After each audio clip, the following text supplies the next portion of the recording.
Okay, we're playing a player we actually played before. This guy, I can't remember what his style of play is, but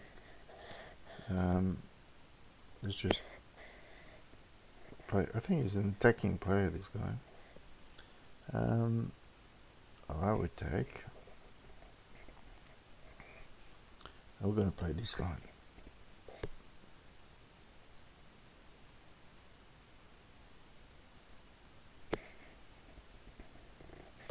Now the pawn on f6 makes it very difficult for him to actually attack on the king side, and that's sometimes something that players who are not experienced don't realize, that the point of this position is to convert the 4 versus 3 here. That's really the only kind of play you have. So can I check here? No, I'm just going to play here. He's going to castle on the king side, and they'll play bishop f5, which is grabbing a strong. Usually they play knight here. When I played games where I drop the bishop back and have 2 sets of double pawns here, and it's basically impossible to attack this position. How about I just move the queen up, just in case he wants to take, and no, he doesn't want that.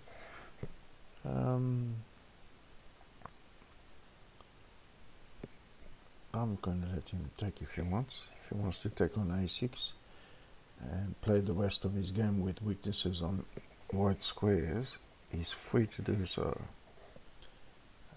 I'm going to drop that back here.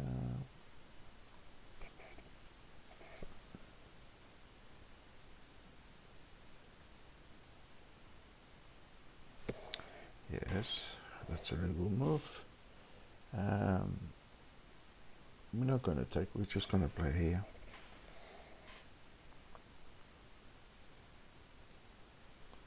He takes, so the point of this is by taking with a rook, we actually onto the knight. He's wasting a move this way, and so now we gain a tempo on his bishop. And also we're on our way to doubling up on this file. So that's how quickly a game can go downhill for white. Similar time on the clock, but I think there's a bit of a disadvantage for him now.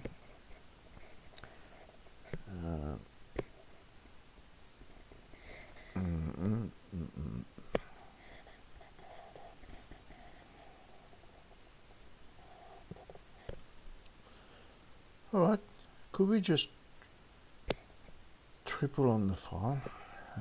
Or takes, pawn takes.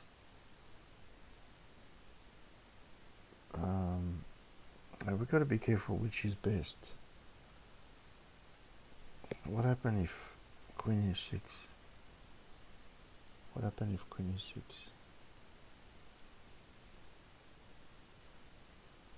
He could move the bishop, but where? Not here, not here, and not here. So right now I'm just threatening to take the bishop and win a pawn. Knight takes, pawn takes, rook takes, rook takes, queen takes, queen takes. Okay, that's a perfectly legal move, which we now counter with this. Now one of the advantages of this position here is that we may be able to take this first and then come back from the e3 for the e3 pawn, just like that. And later we're going to have the bishop on this weak square here.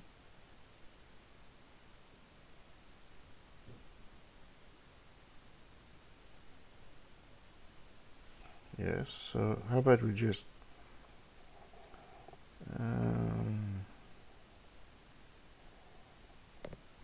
let's just come back here. He's got king f2 now. But does that work? Does that work? because when we drop on g6 we're threatening to check with the bishop on g3 picking up. Oh, he decides to go for this. Alright, that's okay, we just centralize the queen. There's no need to panic in this position, absolutely no need to panic. No need to panic. We keep an eye on the clock because he's playing quite fast and badly. And now we go after this weak structure here of h3 and g4. He's going to get punished for... Can I get away with just taking here? Take here, if not takes king check first. Does this work? That's the question on everybody's lips. Does this work? Or can we just take here? And then for the exchange we have an attack. So we're threatening queen here. If pawn takes, we just drop the rook here. Yes, we saw that.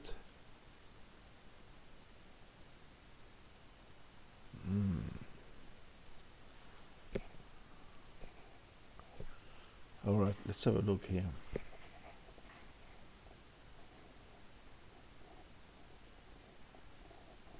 Oh, there's a cute win of the queen here. Bishop g3, king takes, rook takes, king takes, queen g2 is in a mating net, or the queen.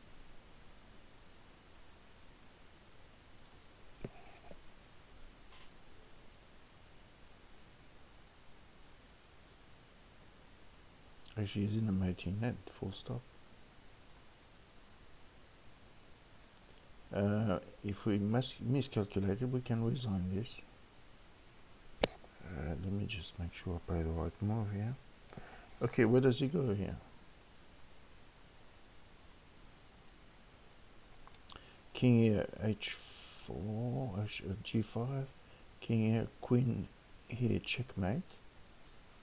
If he goes on the other side, same, no, we can't play the same thing here, because on that side, check, king, oh, we got queen f3 mate. That's a cute, that's a lovely checkmate.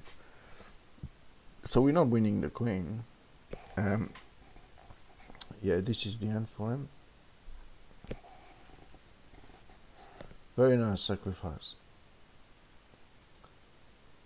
And now we just go there. And it's finished. Good night.